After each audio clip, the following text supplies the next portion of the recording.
የቤተ መቅደስ መጋረጃ ቀዶታል። በመስቀል ላይ የቤተ መቅደስ መጋረጃን ቀዶታል።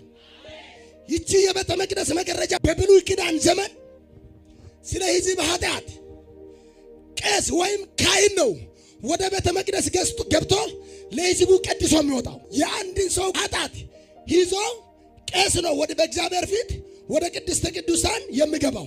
ቅድስተ ቅዱሳን ሰው ሁሉ አይገባም፣ ቄስ ብቻ ነው የሚገባው። ቄስ ራሱ ወይም ካህን ራሱ የሚገባው ገመድ በእግሩ ላይ ታስሮ ነው። ምናልባት ኃጢአት ተገኝቶበት እዛ ከሞተ ጎትቶት እንዲያወጡ ማንም እዛ እንዳይገባ። ኢየሱስ ጌታ ነው። መጋረጃ ተጋርዷል። እዛ መጋረጃ ውስጥ ገብቶ መስዋዕት አቅርቦ ስለ ሕዝቡ ንሳ ገብቶ የሚወጣው ቄስ ነው። ኢየሱስ የመጣው ካህናቶች ወይም ቄሶች የሰውን ኃጢአት ይዞ ወደ መቅደስ እንዳይገቡ ሁሉም በኢየሱስ ክርስቶስ ኃጢአቱ እንዲሰረይለት የቤተ መቅደስ መጋረጃ ከላይ እስከ ታች ተቀደደ።